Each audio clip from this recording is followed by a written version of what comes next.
¿Y por qué no comenzamos por eso? ¿Cómo si uno tiene una casa de post, cómo es una buena manera de conseguir clientes y mover todo eso?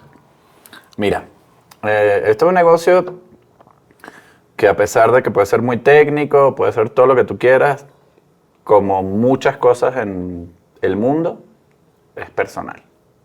O sea, si no conoces a la gente, si no le caes bien a la gente, si no sales a conocer gente, no se va a mover. Y en la pandemia lo bueno era que arrancar algo donde no te tienen tanto que ver, funcionaba. Y por eso el arranque fue un poco más suave en ese sentido. Pero el momento que ya empezó el mundo a abrirse, sí empezó como, bueno, tengo que conocer a México. Pues yo estaba recién llegado y yo no tengo un socio mexicano. Claro. O sea, después tuve uno mexicano que bueno, que ya salió, pero eso es otra historia.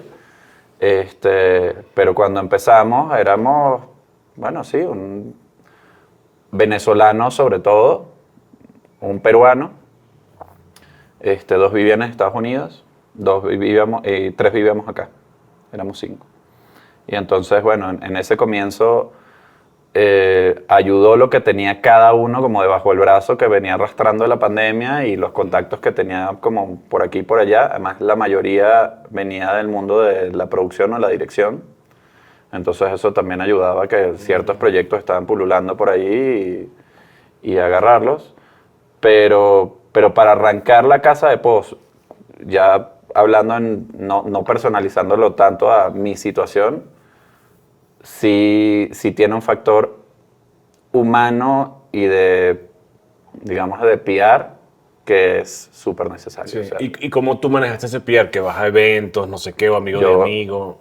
bueno, amigo de amigo siempre está presente y además es como ya uno, ya no me da pena decirle, mira, qué amigo conoces, qué tal, y preséntamelo. Claro. O sea, ya es como, ya el miedo en ese sentido hay que como cambiarlo y la pena también hay que eliminarla.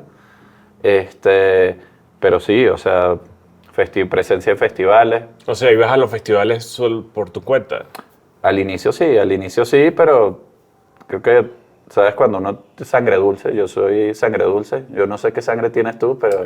Sería que simpático, eres simpático. ¿Cuál es la Sí, sangre? sí, Yo te voy a decir que caes agridulce, entonces. rápidamente, caes bien rápidamente o caes mal. No, yo lo puedo fingir muy rápido al principio. Si la persona no me parece interesante, es difícil mantenerlo mucho tiempo, pero al principio lo puedo actuar. Ok, ok, bueno. Entonces vamos a decir agridulce. Pero bueno, en ese sentido, digamos que tengo la sangre dulce de que la gente me acepta rápidamente en muchos ambientes. Sí. Y eso fue como un factor determinante para moverme. Y por otro lado, sí hay una cosa que tiene que ver con las amistades que mueven proyectos, que también fue lugares donde acudí. O sea, la primera serie salió por un amigo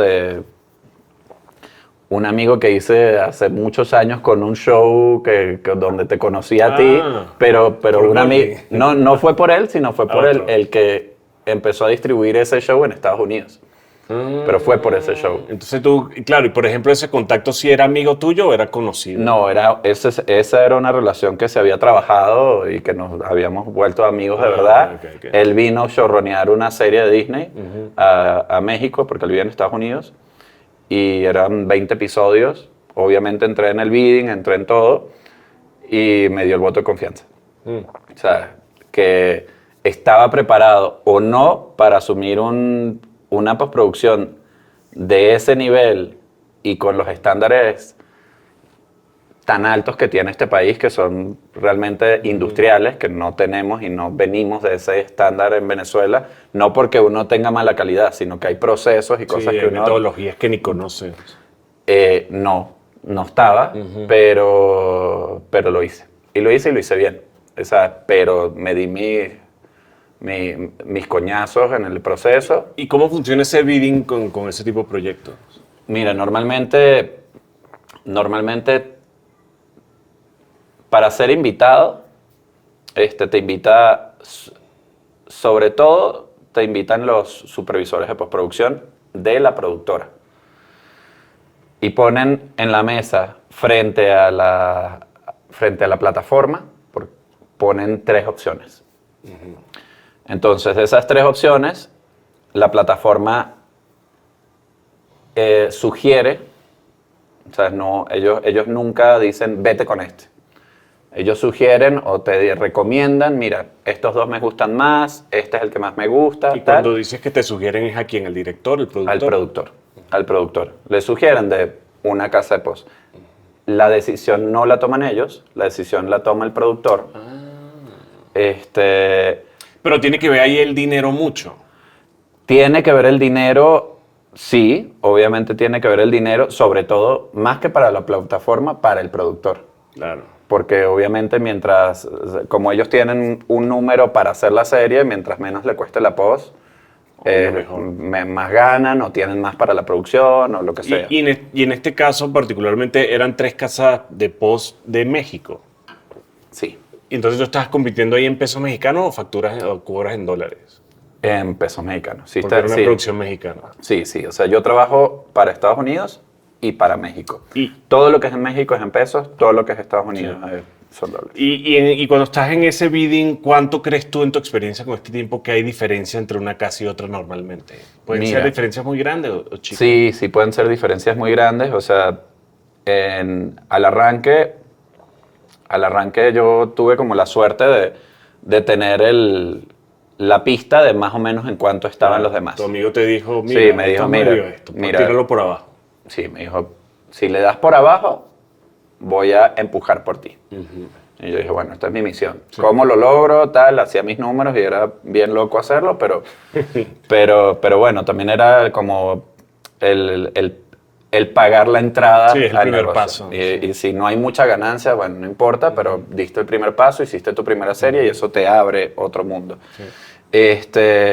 Entonces, sí hay diferencias, el tema es que normalmente no sabes en cuánto están las demás. Sí, no tienes ni idea. Sí llega un momento, y por ejemplo, ya... Tú tienes un fee que más o menos, ¿no? Sí, ya por lo menos yo sé cuánto cobran mi competencia.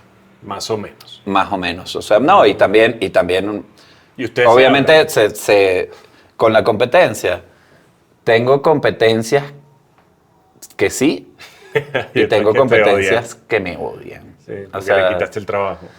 Sí, no, y porque bueno, también uno es el extranjero, uno está llegando como al territorio, no significa que no hay trabajo para todo el mundo, y menos en este país que hay trabajo para todo el mundo. Sobre todo las cosas han cambiado, el año pasado cambió muchísimo eso del... El pasado bien particular. El año pasado es como el año de terror, pero las competencias más grandes que tengo no me quieren. No me quieren porque también hay una cosa que llega un momento donde llegas a un tamaño donde yo soy como el pequeño de los grandes. O sea, mi competencia directa en el mundo de las series, o por lo menos de cuando me entero contra quién estoy compitiendo, en los últimos 4 proyectos han sido las 2 más grandes de México. ¿Y tú te chismeas por quién estás compitiendo porque tienes un Wikileaks en el equipo? ¿O bueno, te lo dicen? No, uno dependiendo de la relación que tengas con los supervisores, además no te están dando el número de lo que están cotizando los demás, porque de alguna manera ellos también tienen relación con los demás. Uno les pregunta, ¿con quién estoy compitiendo? Y en otras ocasiones me ha llegado el productor y me ha dicho, mira, no te conocía, pero fui con la plataforma y la plataforma me puso 3 productores y tú eres una de ellas. Y como no te conocía, quise conocerte porque ya estoy harto de las otras 2 que me nombraron. Eso me ha pasado 2 veces. 2 veces. Sí, con Netflix me pasó una, con otra no me acuerdo qué plataforma fue, pero que me llegaron y me dijeron, te vinimos a conocer, te había escuchado, pero no te conocía directa, no me habían presentado ni había visto tu estudio, además es un estudio relativamente nuevo, o sea, estamos cumpliendo 5 años ahora en enero. Y bueno, también vienen como todo lo que puede traer una historia con otras postproductoras, que son historias como que pasan mucho en la postproducción, que no siempre son las más bonitas. A ver, échame un par de chismes, porque yo fui editor mucho tiempo cuando llegué a México y viví la parte de editor. No trabajé en una casa, sí trabajé en una casa de post, pero fue muy breve. pero conozco todas las torturas que tiene que vivir el editor y me pregunto si eso fue las experiencias que tuvo. O sea, yo nunca abandoné un proyecto, pero sí es cuando se convierte en algo infinito, es como que, güey. El tema es que los estudios de post, la parte de los editores, es donde menos terminas sufriendo tú directamente, no porque no sufras, sino a nivel de nombre de empresa, no sufres tanto. ¿Por qué? Porque los editores se buscan por nombre, se buscan por proyecto. No son, o sea, hay empresas que tienen editores como La Corte. La Corte es una empresa de editores. Pero las empresas como mi empresa, que es Cafín, Óxido, Cinema Máquina, no son empresas que su core business es la parte editorial. Claro. Me ha tocado armar equipos editoriales, sí. ¿Es mi negocio? No. Porque en el mundo primero, porque la parte editorial muchas veces viene pagada directamente por el productor. Entonces tú ni siquiera cobras un fee sobre eso, sobre esa gestión por cuestiones de derecho de autor. Porque la edición tiene un derecho de autor bueno, porque es un trabajo creativo. Sí. Entonces, y por eso tiene que quedar pagado por la empresa que está teniendo el IP o haciendo la producción para tal. Entonces, en ese sentido, si sufre mucho la parte editorial, normalmente uno como empresa no hay un backfire tan fuerte. Claro, pero el rango de timelines entre cine, publicidad y series, ¿cómo funciona? ¿Cuánto tiempo tiene? El tiempo, obviamente, depende de los episodios. Porque, bueno, no es lo mismo 5 que 10. Sí. Pero como un rango de una serie podría ser como estándar, no corriendo, pero tampoco tranqui. Uh-huh. Son como unos 4 meses, 5 meses. Estás hablando ahí como medio VFX y la post, pero no editorial, o editorial entra ahí. No entra editorial. Después editorial. Eso es como por una serie estándar de 8 capítulos. Sí. Pero ¿qué? Entonces tenemos la serie 4 meses, que puede tardar un proceso más o menos. Una película, ¿cuál será la diferencia? Una película donde eres muy eficiente y todo sale bien, son 3 meses.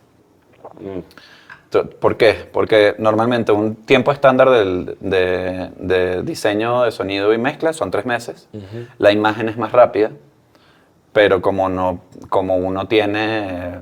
no puede ir, tiene que ir todo a la par y uno no puede ir más rápido que el otro, porque ¿para qué? No te agarras. Entonces, en 3 meses es como un tiempo estándar. ¿Que se puede hacer en un mes? Se puede hacer en un mes. Bueno, lo hiciste, ahorita contaste que lo hiciste con... Bueno, eso me tocó... ¿Cuál fue? Rotting in the Sun, me tocó. ¿Tú viste esa peli? No, bueno, la última de Sebastián Silva. No la he visto. No. Bueno, esa nos tocó correr, pero fue porque se fue seleccionada en Sundance. Y en el momento de la selección me dijeron, aquí está, tienes un mes para entregarlo. Y corriste. Y correr. Y tienes que hacer todo en un mes.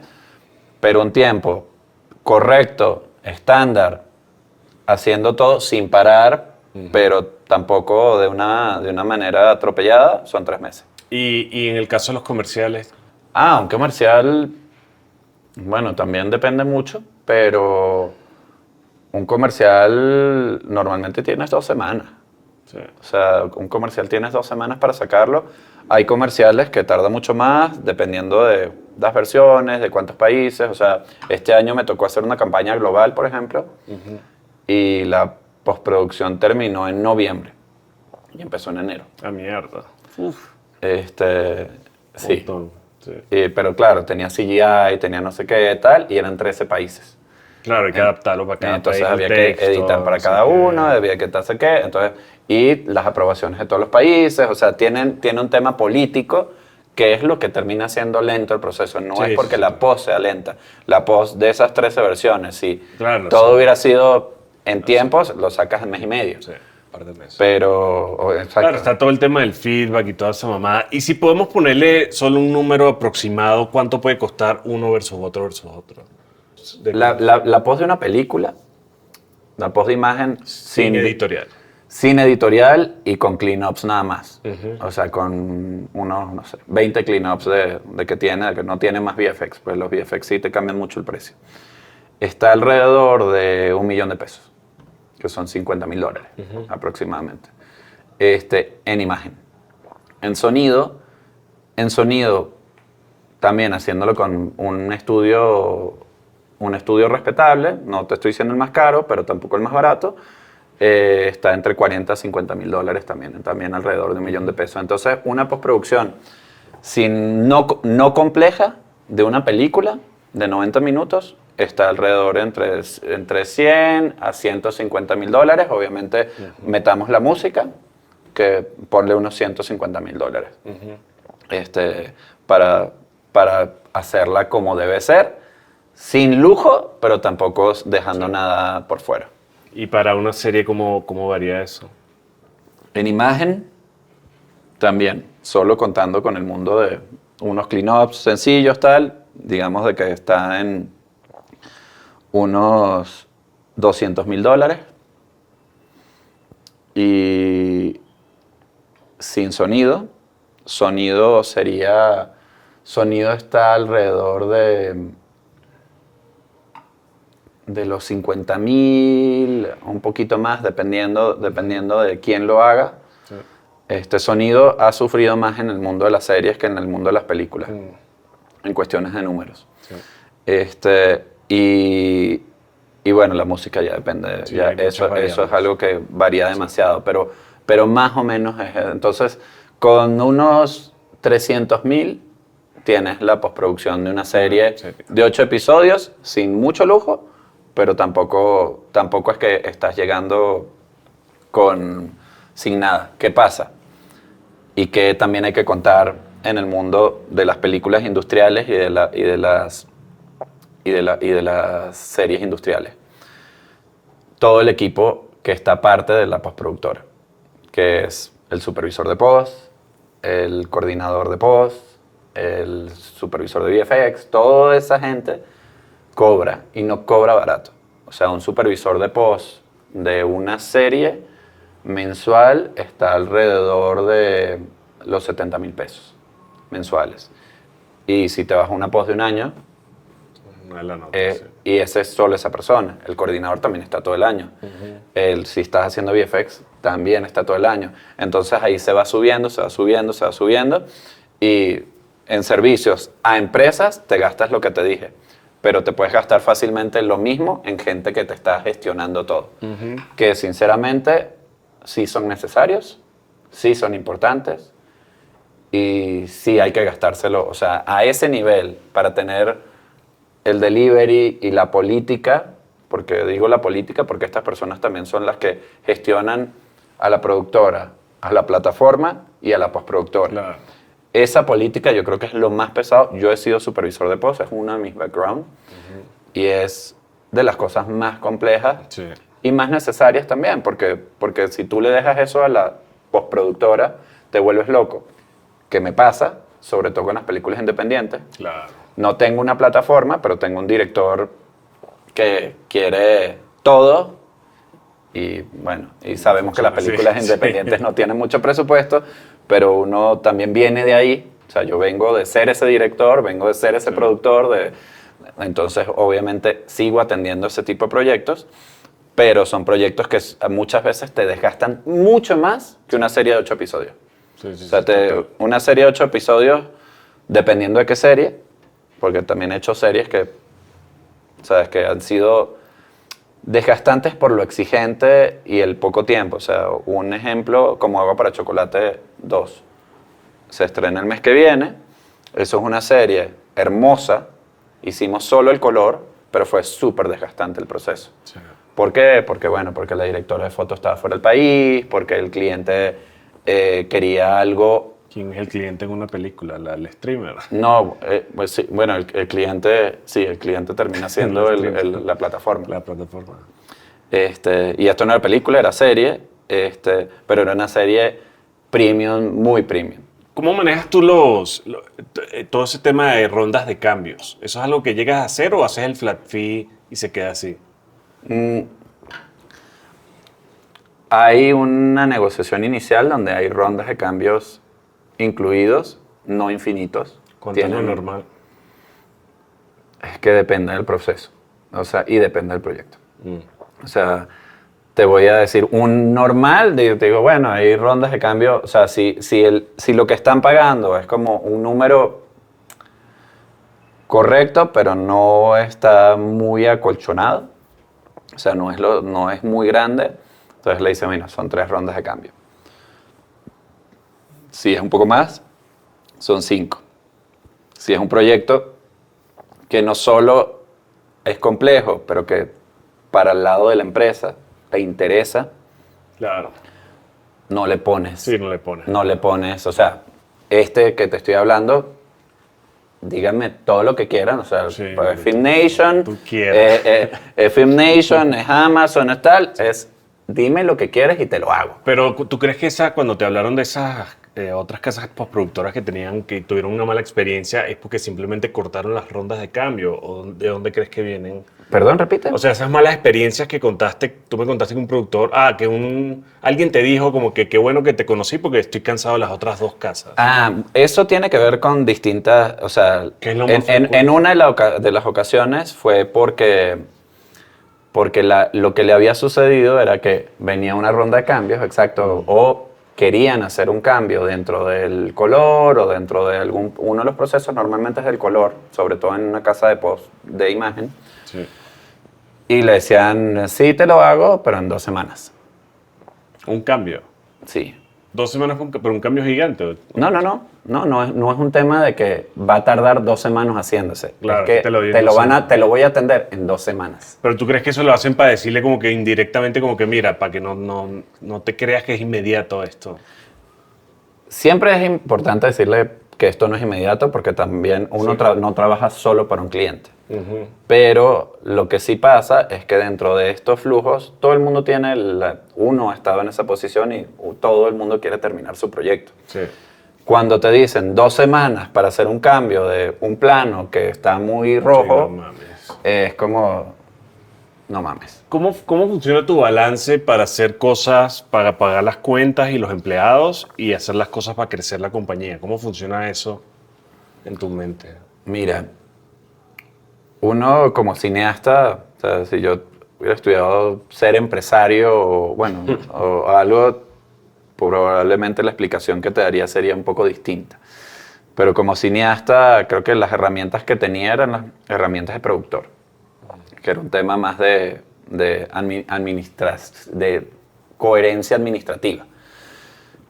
No había un libro que me haya leído en ese momento para arrancar las cosas de la mejor manera, pero...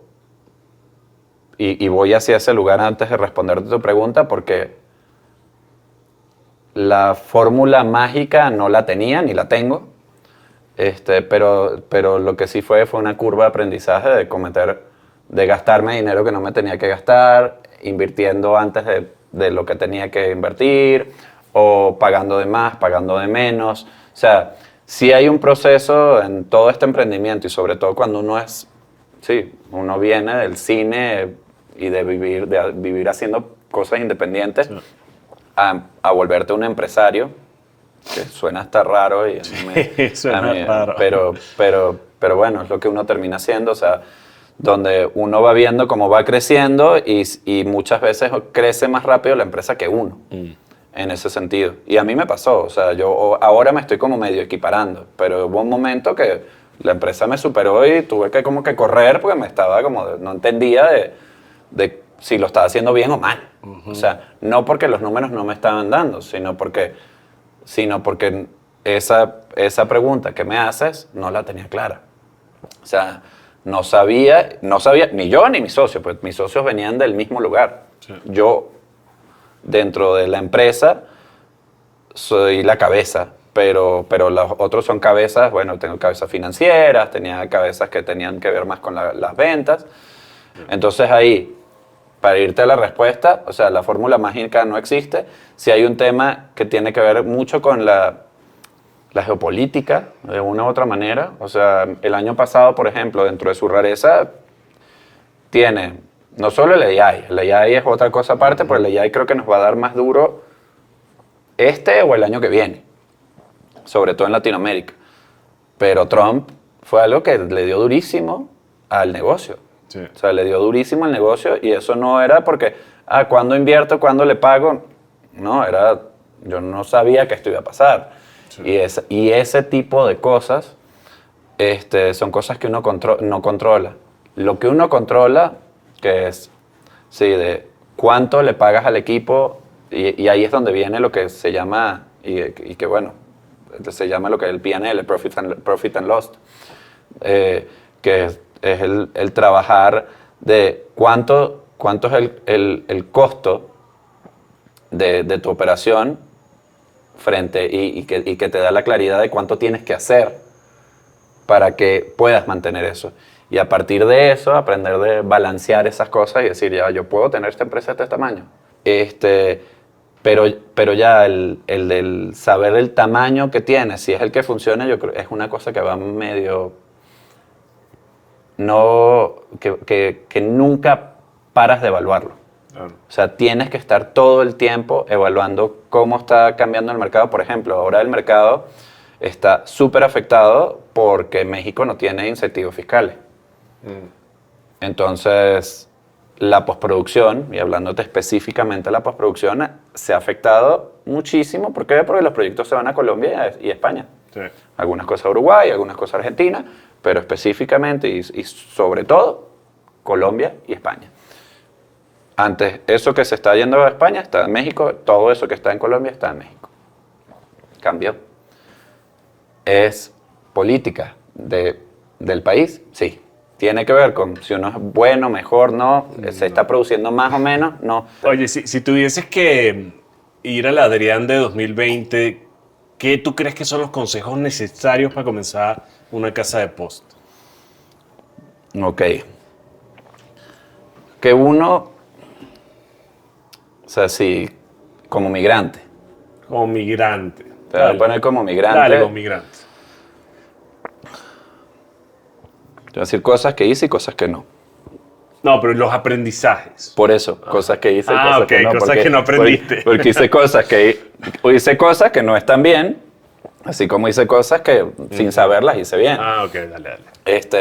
Pero bueno, creo que uno de ellos, o sea, sí hay que ser, o sea, hay un tema de hacer estudio de mercado a huevo. O sea, tienes que entender cómo funcionan las cosas. O sea, podemos ser nosotros como venezolanos, por ejemplo, somos muy lanzados y muy emprendedores, pero eso no significa que lo vamos a lograr. A mí, por suerte, la empresa ha crecido, pero igual estoy metido ahorita en un mundo donde las cosas se están complicando y donde obviamente me toca aprender y ver cómo reaccionar con el mundo que existe. Pero el entender el mercado y estudiarlo, de verdad, o sea, el tener conocimiento, creo que es una de las cosas principales. Dos, sí sería muy positivo tener un socio estratégico. O sea, un socio estratégico, ¿a qué me refiero? Un socio que sea lo suficiente, que sea del lugar, que conozca, no tiene que ser tanto el negocio, pero que conozca gente. ¿Por qué? Porque, repito, como comenzó esta conversación, esto es un negocio personal.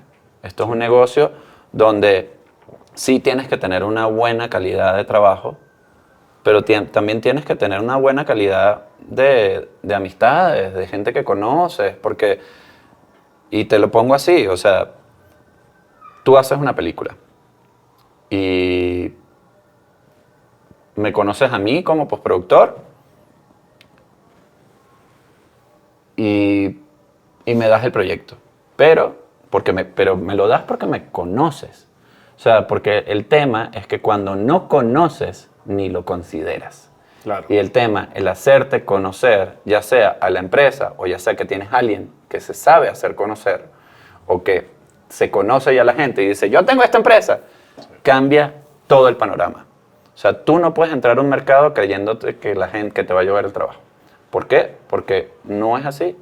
El trabajo no va a venir a ti si tú no lo buscas. Y si va a venir a ti es porque tienes a alguien dentro de la empresa que ya conoce a todo el mundo y que ya todo ese mundo sabe que esa persona está metido en el negocio. Entonces, Para mí eso es una de las cosas más importantes. Por un lado, para conseguir trabajo y por el otro, para entender a cómo funciona el país. Porque como migrante uno también llega pensando de que, bueno, en Venezuela los impuestos era una cosa como Sí. cualquier cosa. Cualquier O sea, uno no pensaba en los impuestos porque no funciona. Aquí los impuestos no es un juego. Aquí los impuestos es algo que tienes que tomarlo muy en serio. Y eso no lo aprendes tú llegando. Y menos de una empresa. Aquí tampoco, aquí llegas y no sabes de que el dueño de tal casa de pozo, de tal productora, estudió con el otro y estudió con tal y no sé qué. Y terminan siendo puras conexiones como amigos del colegio, amigos de la universidad. Sí, lo he visto 1000 veces. Exactamente. Y eso no lo tienes tú, eso no lo tengo yo. O sea, ahí es donde la sangre dulce me ayuda. La sangre dulce me ayuda a que, bueno, yo puedo llegar a un lugar donde no conozco gente y así como a mí me cae bien la gente, porque no es una cosa bilateral, uno le termina cayendo bien y después terminas trabajando esa relación, te terminan conociendo. ¿Por qué? Porque este es un negocio y probablemente muchos de los que tienen que ver, o probablemente no, todos los que tienen que ver con nuestro negocio de audiovisual, es de confianza. Totalmente. Uno no le va a confiar una obra de arte donde uno gastó años de su vida consiguiendo el dinero, o que te apruebe una plataforma, o escribiendo un guión, o lo que sea, para dárselo al primero que se te atraviese. Tú se lo vas a dar a la persona que confías. Y ahí es donde la gente, dentro de la decisión de armar una empresa, tiene relevancia. Tiene relevancia y tiene un valor. O sea, no es, no, es que si no pone X número, no entra. Ok, eso si lo ponemos si fuera de que vamos a vender pan. No, esto no es vender pan. Aquí es un tema de, esta persona tiene un recorrido que ha hecho 50 películas y se conoce a todo el mundo. Y si quieres ser parte de tu empresa y tú quieres que sea parte de tu empresa, bueno, lo que trae atrás vale el futuro de tu empresa. Totalmente. Eso es una de las cosas más importantes. Ya, todo lo demás que le puedo decir a ese Adrián tiene que ver con el tema industrial. Que tiene que ver ¿y por qué? Porque venimos de un país hiper tercermundista. A ese Adrián de 2020, la industrialización o sea, como que, vamos a suponer que tienes una máquina del tiempo. ¿Sabes qué? Vamos a jugar este juego. Tienes una máquina del tiempo y cuando llegas a tu Adrián del pasado, solo tienes un minuto para decirle todo. ¿Qué carajo le dices a ese Adrián? Haz amigos mexicanos, asóciate con mexicanos. ¿Cuál era el primero? El tema de estudiar, el tema de aprender. Estudia eso y con la industrialización, ¿cómo se mercado. lo encapsulas en 10 segundos, 15 segundos? Con la A de, bueno, sería, vienes de cine pobre, Esto no es lo mismo. quieres hacer un negocio, no vas a vivir del cine pobre. Exactamente. ¿Por qué? Porque es verdad, o sea, lo que a mí, las películas que más canas me sacan, y ya tengo bastantes, son las independientes. Sí, Son las que más me gustan. Son las que me llenan el alma, son las que me dan caché, porque también voy a Sundance, voy no sé qué, tal, no sé qué. Son las que coproduzco normalmente, pues no tienen dinero tampoco para pagar el servicio completo. Cuando puedo darle la coproducción, pero son las películas que aprendimos a hacer, que son las que sí sabíamos hacer en Venezuela. Sí. Y las hacía alguien como tú, Sí. en su casa, que hacía Hacía todo. lo hacía alguien como yo, que en su casa hacía todo. Y después te das cuenta que, mierda, esto no funciona así. Con razón hay esos cargos. Porque uno dice en ese momento, y como que, ¿por qué existe este y este y este? Y después llega y lo ves y dices, con razón Y eso uno existe. yo cuando llegué, yo pensé que todavía había millones de cargos que estaban de más. Que ¿por qué? Si esto lo hago yo solo y hago 5 de estas cosas. Obvio, hago 5 de estas cosas y después termino medio muerto. No, y se diluye el control de me calidad. equivoco, Sí. de no sé qué. O sea, no, y además la responsabilidad, ¿a quién se la adjudica? O sea, Sí. es un tema de... Es que igual a mí me lo dicen mucho porque yo tengo ese background y ya cuando estoy ahorita más viejo ya no lo hago tanto, pero siempre me dicen, ¿y por qué no haces esto y esto? Y yo digo, mira, ok. Yo te conocí Ok. como todero. Sí, yo no, en cierta manera todavía soy, pero yo cuando llega algo todero digo, bueno, dale, yo te hago todo esto, pero tú entiendes que mientras más cosas se hacen, el control de calidad se va diluyendo y se va yendo. Entonces sí, yo te lo hago, pero no es lo mismo que este y este y este. No, no. Y te das cuenta cuando ves una producción de Netflix y una cosa, o sea, eso llega ahí, sí, puede haber errores, puede haber cosas, pero te das cuenta, porque me pasó con el audio, me pasó, güey, porque esto y lo otro, no sé qué. O sea, tú llegas a ser el diseñador sonoro de un tráiler donde hay 4 personas de sonido, un tráiler que dura 1 minuto, porque yo sé más que todo teasers. Y tú dices, güey, está el supervisor, estoy yo, está el mezclador, está el producto, o sea, tú dices, o sea, toda esta gente para qué, y después te das cuenta que así es que salen las cosas bien. Que todos tienen un porqué. O Sí, no sea, es que están ahí para cobrar un sueldo y ya. O sea, eso no es hay- Cuba no hay socialista. nadie sacándose los mocos. Sí. Nadie. Sí. O sea, yo que tengo una empresa, obviamente lo que menos quiero ver es gente sacándose los mocos porque Obvio. siento que estoy perdiendo dinero. Tirando dinero, sí. Y te digo la verdad, yo no veo a gente sacándose los mocos. O sea, y no porque estoy minado de trabajo. Ojalá estuviera minado de trabajo. Pronto. Pero todos están haciendo su chamba. Y eso es algo que aprendí aquí. A mí, yo todavía sigo aprendiendo a veces de puestos que existen en casas de postproducción que yo no tengo. No digo que, o sea, estoy muy bien armado, pero al principio Pero es que- tenía nada. O sea, al principio la primera serie que yo hice tenía 6 personas. Obviamente haciendo de todo. Mil cosas. Pero yo siento que sobre todo en este negocio uno va aprendiendo. O sea, yo a veces filmo y aprendo del asistente de cámara que me dice algo. Ah, no, esto no sé qué. Yo, mierda.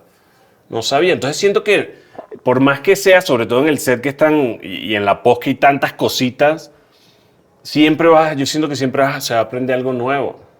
Sí, no, además ahorita están pasando muchas cosas que tienes que aprender cosas nuevas. Sí. O sea, estamos justo en el momento del cambio, Punto de inflexión. como es cuando cambiamos al mundo digital. O sea, cuando del mundo análogo al digital. ¿Cómo ¿Qué? se están adaptando a la inteligencia artificial ustedes? Mira, la inteligencia artificial es un temazo, porque obviamente hay muchas cosas que se pueden hacer con inteligencia artificial y hay otras que se pueden hacer, pero no están permitidas hacerlas. Claro. La inteligencia artificial sigue en un mundo gris, sobre todo con el tema del derecho de autor. Sí. Las plataformas se tienen que cuidar con el tema del derecho de autor y uno tiene que cuidar a las plataformas y a uno, porque obviamente si algo pasa te cae a ti y te quiebra, evidentemente, si algo raro pasa con algún producto de estos millonarios. Entonces uno tiene que, una de las cosas que uno aprende también en el proceso y el poder trabajar con estas plataformas es lo que se llama el proceso de security content o de content security, que es un tema de la privacidad del contenido. NDA y todo eso. De la privacidad del contenido en todo sentido. O sea, desde qué dices, qué no dices, a qué utilizas y qué no utilizas. De tu servidor, de tus cámaras de seguridad, de la entrada a casa. O sea, todas mi empresas tienes que entrar con huella digital. Tienes que hacer un registro a la entrada. Tienes que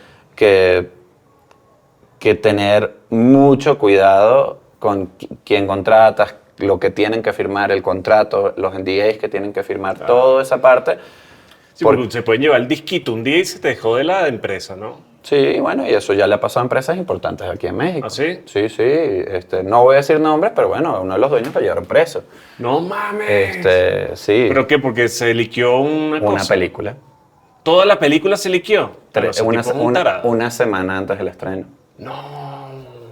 Bueno, sí, y todavía está preso, ya salió. No, creo que estuvo o sea, un año esa o gente algo está así, jodida, o sea, pero bueno, pero son cosas que te pueden pasar si no cuidas tus procesos de seguridad. Claro. Y bueno, y tienes que hacerlo, y tienen razón de hacerlo. Y con el AI, como todavía no se sabe cómo se come eso, Sí. estamos en el mismo lugar con el tema industrial, con todas series y películas. Con la parte de publicidad, ahí sí hacen y deshacen. O sea, la publicidad tiene un lugar donde sí se cuidan con el tema del derecho de autor, pero el lugar gris lo Sí, utilizan. la publicidad lo aprovechan para agarrar la Exactamente. ventaja. ¿Viste el comercial ese de Santander que hicieron con Sí. inteligencia artificial? ¿Qué Sí. te pareció? No me gustó. O sea, bueno, es que también tiene esto que lo llaman como un canibali. ¿Cómo es que es eso? El Uncanibali, ¿tuviste Final Fantasy, la película? Sí, la vi, Que sí. eran como todos hechos en 3D y Sí, tal. sí, sí. Que te da esa sensación a veces. Está como obviamente la AI trabaja mucho mejor que esa época Sí, sí. de Bueno, Final Fantasy. bueno, claro, sí, sí. Pero te dan como esas sensaciones donde es humano, pero no, pero... Sí, no, o sea, lo chistoso de eso, no sé cuánto lo has hablado tú, pero lo chistoso es que mucha gente se lo muestra, que no tiene el ojo un poquito entrenado y no se dan cuenta que... Y si lo vemos desde ese lugar, o sea, a mí me cae en ese lugar de un canibali. Claro, no le sin cae, duda. no le cae a todo el mundo, Yo diría que a las masas no no le se dan cae. cuenta. Y ahí te digo algo. Estoy seguro que a nivel de revenue es un comercial que le funcionó perfectamente. Sí, claro. Que le costó un 20% de lo que le hubiera costado un comercial real o un 10% de hacerlo así, porque tenía un montón de locaciones, vaina tal, personajes Sí. principales, etc. Entonces, ¿cumplió con su función? Sí. Sí, claro. ¿Lo volverían a hacer? Estoy seguro. Sí. Además, Santander tiene una escuela de AI. ¿Así? Sí, ellos tienen, mierda. yo cuando salió yo me puse a investigar y ellos tienen como varias iniciativas que están metidas con el AI. O sea, los profesores fueron los que hicieron el comercial entonces. Es muy probable. Pero es un mundo donde si lo ves desde ese lugar, digo, ¿sabes? ¿Cumple con su función el comercial? Sí. ¿La gente se inscribió al banco? Sí. ¿Gasté 10%? Sí. Es que yo siento que... Entonces ya, es que yo va a siento que sí. suceder, es ya que- llegó, ya. Totalmente. Yo siento que mucha gente está nadando contra la marea, pero yo creo que eso es muy sencillo. Primero, el comercial dio su función. Ahora, que es un comercial que es la copia de la copia de la copia, sí. Pero si eso es lo que, no solo si nosotros seguimos haciendo, sino lo que siguen sacando... Y si nos vamos a un lugar como más pragmático, o sea, también los comerciales ya no es lo que venden. Ya no. Lo que vende son las redes sociales. Fucking redes sociales es lo que vende. Entonces el comercial ya se ha transformado en la vanidad de una marca. Exacto, ya como un lujo que Exactamente. tiene. Porque le pagan a influencers, dice la marca, y la gente lo compra mucho más porque es una publicidad dirigida. Totalmente. Entonces, los comerciales hoy en día son vanidad de marca. Totalmente. Y eso es algo que es así ya hace varios años. Sí. Solamente que, bueno, obviamente nosotros que trabajamos en este medio nos peleamos con esto, nos molestamos, tenemos sentimientos encontrados, además es de lo que vivimos también. Pero bueno, también no hay que caerse a mojones. O sea, eso es lo que viene y hay que buscar cómo eso es lo que adaptarse. viene, vende más el post del influencer X al comercial que te costó 10 millones de pesos. Sí. ¿Vende más? Sí. A un influencer le das 30,000 pesos. Y digamos que le das 1 millón, no importa, o sea, que buscaste el que hace, el que tiene, sí. Messi lo Y publicó. ya, le diste 1 millón de pesos, pero el comercial te costó 1 millón, te costó 10 millones producirlo. Y no es tan Y después dirigido. colocarlo te costó Sí. 20 millones. Exacto. A la agencia le pagaste otros 10 millones. Te costó 40 millones el comercial y te gastaste 1 millón con un tipo y el tipo te hizo más Sí. que el comercial. Es una realidad. Quizás obviamente con los números estoy diciendo puede ser cualquier No, cosa, pero sí, totalmente. O sea, yo creo que hoy día, además que lo que importa son los views. No importa si el comercial es una mierda. No sé cómo te sientes tú con eso, trabajando en la Post, porque yo siento que mientras peor se ve un contenido en redes sociales, mejor le va. Porque la gente lo digiere más y lo consume más. Bueno, sí, no nos vayamos muy lejos. O sea, en el mundo audiovisual, el año pasado, ¿qué negocio fue el que más creció? OnlyFans. Bueno, OnlyFans, pero ese negocio es un negocio que siempre va a crecer. Ok. Las novelas verticales. Las novelas verticales, ahorita todo está lleno de chinos. Me han escrito 1000 chinos para... Las novelas verticales. Qué Es loco un negocio eso. que creció, creo que fue 230 billones de dólares en un año. Güey, loquísimo. Una cosa así loca. O sea, son capítulos de minuto y medio, absurdos. ¿Tú sabes cuánto cuestan esas producciones? No vale nada. Yo a mí me han llamado para varios y digo, güey, ustedes pagan poquito tal, 2,000 pesos. Sí, eso es lo que pagamos. Chao, chao, gracias. Es que, y así funciona, y es una locura. Y te digo, yo no he hecho la post de eso porque no, obviamente... Es que no hay post de no, eso. No, pero por lo menos la post, la parte editorial, sí, es muy loca. O sea, yo tengo muchos conocidos que han dirigido este tipo de contenido en Los Ángeles, sobre todo. Y la última vez que me senté con uno de ellos y le hice muchas preguntas que tienen que ver con la post, y me dicen, ¿quieres saber cuántos comentarios me hicieron en la primera entrega de la temporada? 3. Está mal escrito una palabra. Me hicieron 1,700 comentarios. ¿1,700? 1,700. Comentarios de la primera entrega. No del primer episodio, sino de 60 episodios, algo así. Sí, son como 60 episodios. Pero 1,700. ¿Cómo que 1,700? 1,700. Cámbiale esto, ponle esto, ¿qué? Sí. Pero son de cuadros, como quítale un cuadro. ¿Es en serio? Así. O sea, si son mamones con eso. Bueno, es tan estricto y los dan tan rápido que la única manera, a mi forma de verlo, para tener tantos comentarios de algo, porque los dan en 2 días, es AI. es AI. Es que no hay manera. ¿Cómo una persona va a dar 1,700 comentarios? Claro, lo pasan por AI. ¿Cómo una persona va a dar 1,700 comentarios de algo? Güey, esas mierdas son hechas por AI, supervisadas por el supervisor de post. El supervisor de la fórmula de cómo tiene que ser AI. O sea, o son 200 personas, pero que están haciendo los comentarios. Es que no 1,700 comentarios. Mierda. Yo pensé al inicio que no se quejan de nada, que sí, dale. Venía por episodio entre 100 y 50 comentarios en algo de 3 minutos. ¿Tú sabes que son 50 comentarios o 100 comentarios en algo de 3 minutos? Quita cuadros. O sea, a mí me escribieron para una serie vertical hace poco y me mandaron la referencia y yo decía, mierda. No, pero bueno, es un mundo y es el negocio que ha crecido más. O sea, obviamente no le pongo cara de asco porque si le pongo, porque es lo que llegó y funciona y tal. No lo hago porque obviamente no tienen los números para pagar lo que yo hago. O sea, yo trabajo industrialmente. Pagan una mierda. Pero sí hay que conocerlo. O sea, ¿por qué sé esto? Por curioso.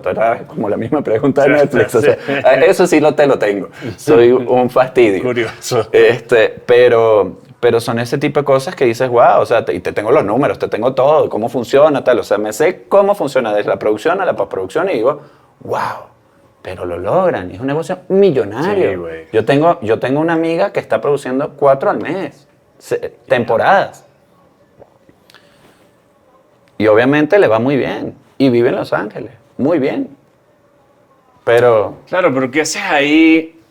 Porque aquí hay 2 vertientes. Está la vertiente del artista que tienes y la vertiente del empresario que tienes. O sea, ¿qué haces ahí? Porque para mí es muy difícil, porque yo no tengo tanto la parte de empresario, a pesar de que tengo algo por ahí, de que el valor de cómo se ve la cosa según la escuela que yo tengo, que es ver películas y lo que conozco que funciona, no sirve para nada. Y estoy de acuerdo, o sea, por lo menos mi amiga productora trabajó en Roma y hoy vive de los verticales. Claro, en Hollywood no está pasando más nada, solo hacen verticales. Sí. O sea, y los actores que antes eran bartender, que eran todos los bartenders. Sí, que son toda la población de Los Ángeles. Ahora son actores. Claro. Qué bien, vertical. Que me alegro por ellos. O sea, no son los mejores, pero tienen trabajo de lo que aman. Sí. Son buenos, ya no es mi problema. Pero tienes razón. Hay un tema ya que es muy personal. O sea, también es un tema de, bueno, no voy a juzgar a nadie porque si prefirió el dinero a la calidad o el dinero... O sea, o sea, tú eres bastante crítico, por ejemplo. Probablemente podrías decirle, no, pero te vendiste, tal, no sé qué. Creo que no eres así, pero en verdad, el vender creo que no aplica porque siento que todo el mundo tiene sus razones para tener dinero. Exacto. Pero a mí lo que me molesta es como realizador. O sea, yo siento que me han llegado pitches que yo sé que ellos quieren algo canalla, horrible. Y yo dije, ¿sabes qué? No voy a pichar algo intelectual, oye, no sé qué, voy a pichar algo barato, consumidor y no sé qué. Entonces, es también un poquito elitista, esnovista, porque tú no puedes decir como que esto es lo bueno y esto es lo malo, y punto. O sea, no es tan blanco y negro, yo creo. Yo creo que No, es que no es blanco y negro. el gusto de la gente y lo que funciona y lo que se vende, o sea, si tú tuvieses un restaurante y vendes solo pizza margarita, tú dices, güey, nada, hay que hacer pizza margarita. Y te va súper bien Hay que hacer la margarita. que tú aparte tienes un proyecto donde Sí, haces... risotto, qué sé yo.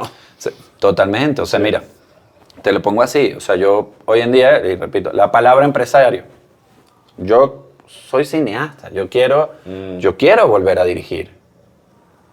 Que yo tengo 2 hijos, Claro. tengo una mujer. Es una empresa Te- con muchos empleados. No, bueno, pero antes de eso, o sea, tengo esto que mantener y soy migrante y yo no vengo de dinero, yo no, Sí. tampoco, yo soy clase media, vengo de una clase media, sí, vengo del medio, puro medio. Y llegué aquí después de hacer un intento al primer lugar donde llegué, donde Miami, que obviamente me chupó la vida y el dinero. Horrible, sí. Y donde yo estaba negado a ponerme a manejar Uber para que mi vida sea esa, porque bueno, ahí sí te digo, he intentado todo para continuar en el medio que amo. Y bueno, y terminó saliendo esta oportunidad que, ojo, o sea, sí me gusta lo que estoy haciendo. Lo de ser empresario es muy interesante, Sí. es muy difícil también, sobre todo en este medio que cambia tanto y que tiene que ver con tantas cosas del mundo, además de que somos el último proceso, y como último proceso siempre estamos negreados muchas veces. Sí. Pero si lo veo desde el lugar más puro de Adrián, pensando en Adrián sin hijos y sin Es que yo pareja, siento que... yo probablemente estaría intentando seguir haciendo mis películas, seguir escribiendo, que lo quiero hacer y lo volveré a hacer, sí. Pero tengo que llegar a un lugar Sí, para poder sí. empezar a hacer eso. O sea, yo tengo 5 años aquí, tengo una empresa que tengo 30 empleados, pero yo no estoy nadando en dinero ni cerca. O sea, al contrario. O sea, Sí. con un año como el pasado, Sí, horrible. estoy en el Estamos otro en la lugar. misma, sí. Estoy como llegué. Güey, ¿sabes que yo dije el otro día lo mismo? Le dije, güey, este año gané creo que lo mismo, o no lo gané lo mismo, digamos. Pero no tiene que ver, quedé en el mismo lugar. Quedé en el mismo lugar que cuando llegué el primer año en México. Y sí, entonces todavía uno no está en ese lugar. Que quiero continuar, sí, pero estoy trabajando y por eso, si el que quiera hacer verticales o quiera hacer Venga. OnlyFans o lo que sea, para después seguir con lo que les apasiona también, porque digo también porque lo que estoy haciendo me apasiona, pero Sí. el creador Adrián, o sea, la parte de director y productor también de Adrián, le gustaría hacer más cosas. Sigo produciendo, ojo, sigo produciendo, pero ya no como antes, no como productor principal, me meto en proyectos que a veces son muy interesantes, pero doy lo que puedo, que es un 10% de lo que podía dar antes. Y como director, tengo todos mis guiones que los empecé en Venezuela y siguen en el mismo lugar que cuando salí de Venezuela. Entonces, volveré. Mi sueño es, digo sí. ¿Haré otra película? Espero que más de una. Pero, ahorita, no. Ahorita no. No, ahorita no puedo. O sea, ahorita no puedo. ¿Sabes que yo he estado debatiendo el tema de hacer otro largo? Porque quiero hacer otro largo, obvio, igual que todos. Claro. Pero el mundo se ha convertido en otra cosa ahorita. Sí. Y algo que me molesta ahorita es que, incluso lo vi en un video que publiqué hace un poco, que yo siento que ahorita lo importante, como las redes sociales tienen tanto peso, que hay que generar una audiencia primero, porque yo siento que ya el hacer una película y lanzarla en festivales ya no es lo mismo que antes. Antes era tú la sacabas, ibas a un festival, si le iba bien conseguías ir al cine, y si ibas al cine la gente te conocía y tu carrera crecía. Yo creo que ya no funciona tanto así. Yo creo que se ha convertido mucho en tienes que tener una audiencia, y por eso he estado tan activo en redes sociales, porque siento que hay que tener una audiencia y después que tengas tu audiencia, lanza algo y llevas a esa gente para allá. Mira, En parte estoy de acuerdo, porque sí, no funciona igual. Sobre todo los festivales no funcionan igual. No, para O sea, nada. ahorita, hoy un día uno va a un festival y te das cuenta. O sea, yo he ido a Cannes, por ejemplo, 2 veces. Y Cannes, digamos que es el que se ha mantenido dentro de su línea Sí. y te das cuenta. ¿Así? ¿Cómo te diste cuenta? No, te das cuenta que quienes están ahí, o sea, sí son buenas películas, porque son buenas películas, o sea, no llegan de ahí de la nada, pero son gente que ya tiene su audiencia, como dices tú. ¿Que tienen que? Bueno, su Claro, audiencia, no, o sin sea, ya duda. tienen su sin nombre, duda. ya tienen no sé qué, son un tiro al piso. Sí. O sea, un tiro al piso de que esa sala se va a llenar, son un tiro al piso de que va a sonar, son un tiro... Y hay pocas apuestas nuevas. Exacto. Muy pocas apuestas Entonces, nuevas. como alguien que es nuevo, que no tiene nada, un Robert Rodríguez, un Scorsese con... O sea, ¿cómo tú agarras gente si ya... Es que el mercado está infestado de contenido y todo el mundo tiene películas de cierta manera. Bueno, pues, como nos conocimos, o sea, tú y yo nos conocimos en una etapa donde cualquiera hacía su película. Y sin decir de que lo que hacíamos era bueno o malo. Pero el mundo cambió tanto con la era digital, o sea, y lo estamos viendo, los resultados de ese cambio hace los últimos 8 años, digamos, que empezó a salir, por un lado, sí, nuevas generaciones que tienen nuevas posibilidades y unos talentos que nunca se iban a descubrir si no existían estas cámaras como Sí. las que tienes acá, que en ese momento cuando nos conocimos lo que existía eran las 5D y las 7D, Sí, eso es lo que había. y no había más nada. Pero también, así como hay gente que se descubrió, hay un 90% que empezó a hacer cosas que no valen nada. Sí. ¿Por qué? Porque mucha gente también, o sea, yo no sé si tú viviste, bueno, es claro que viviste esa época, pero si te pasó, pero cada persona que tenía una cámara era fotógrafo. Y no, o sea, soy fotógrafo. Sí, no, todo el mundo es fotógrafo. Y es como, y le preguntabas por el ISO y no sabía No, qué todo el carajo mundo era era. fotógrafo. Y era todo el mundo de foto. Sí. Igual que todo el mundo fue editor, también pasó un tiempo. Y pasó O también. sigue pasando. Sí. Totalmente. O sea, y yo creo que eso afectó mucho. No te voy a decir que afectó la industria, cambió la industria. Porque sí, generó nuevos talentos fabulosos, jóvenes que salieron de hacer películas con una 5D y hicieron una obra maestra, como también se desvirtuó Sí. el cine como tal. O sea, porque sí, porque ya no era una cosa que tenías que estudiar, no sé qué, sino es ahorita cualquiera. Ahí salió la gente también que es magnífica, que te salió que nunca iba a tener los recursos para estudiar y salió un geniecito del cine. Pero también salieron otro 90%, porque digamos que es un 10% de geniecitos, lo pondría menos, pero bueno, vamos a ser generosos. Generoso, sí. Un 90% de gente que no, que lo que fue es inundar, y si tenías contactos, si tenías amigos, si tenías dinero, empezaste a llenar un mundo de contenido que ya no tiene la misma calidad de lo que tenía antes. Y aquí estoy hablando como un viejo, pero no es porque esté tan viejo, sino por un tema de que el contenido que uno consumía antes era mucho más curado. Sí. Y creo que eso es lo que ha pasado. O sea, como que ya hay poca apuesta porque, primero, salió demasiado y ahorita los espacios para mostrar por el cine independiente ha estado súper madreado. Sí. Los fondos han bajado. No, tal, yo no siento sé que qué. hay festivales en todos lados, el festival de esa colonia, o sea, El festival de Tepito, festival de no sé qué. Todo como Todo 80.000 bien, se festivales. respeta. Pero pero ha diluido la importancia del ha festival, diluido del lo que premio. significa estar en un festival de cine, lo que aporta y el valor que le da a tu película. Porque antes tú quedas en un festival relativamente importante, y no te estoy hablando de Cannes tal, porque eso siempre Sí, serán sí. importantes. No, uno chiquito y van los distribuidores a verte. Y probablemente vendías tu película. Sí, eso ya Hoy en existe. día tú ganaste un festival chiquito y qué bueno. No, güey, yo me he desilusionado mucho con festivales porque yo he estado en festivales medianos que en verdad son reconocidos y, güey, nada de ruido. A mí me ha pasado lo mismo. Sí, Me ha pasado lo mismo. y de festivales medianos a grandes también he estado Sí, nada.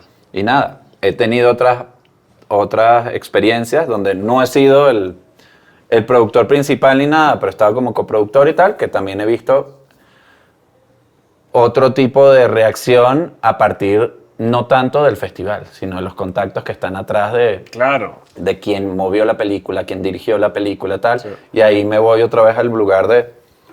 ¿A quién conoces? Y de eso no vamos a escapar. Sí. Porque eso es en el cine y en el petróleo. ¿Sabes? En toda mierda, En sí. absolutamente todo. O sea, ¿por qué? Porque las oportunidades salen de quien te lanza la mano Sí. y quien la sabe buscar, encontrar, ver, observar, lo que quiera. Bueno, pero ya estamos entrando. Sí, ya nos pusimos muy densos. ¿Y por qué para cerrar, por qué no me recomiendas uno o dos proyectos que conozcas que hiciste que estás orgulloso? Rotting the Sun creo que es uno de los que estoy más orgulloso. Este año vienen un par, que también para nombrarte otro, uno que se llama Born Guilty, que va a salir este año, y otro que también estrenamos el año pasado, que por eso tengo el celular, porque el nombre es muy largo, es Everyone is Lying to You for Money, que ese es que era protagonista de OC, Ben McKenzie, que con él vino, trabajamos aquí, o sea, fue también muy interesante como trabajar con una celebridad de Hollywood. Fue como... Qué mamón eres. No, pero no porque tenían dinero, porque la verdad no, era una película chiquitita. Pero era como... Tomaste el selfie y lo montaste. No, porque no, yo no uso redes sociales. Bueno, vamos a Como brindar para que cerrar. tiene que ver con esta película, con esto todo. O sea, que tiene que ver el cine, que es películas que hiciste, güey, no tiene nada que ver con esto. Es que, ok, lo intentaré.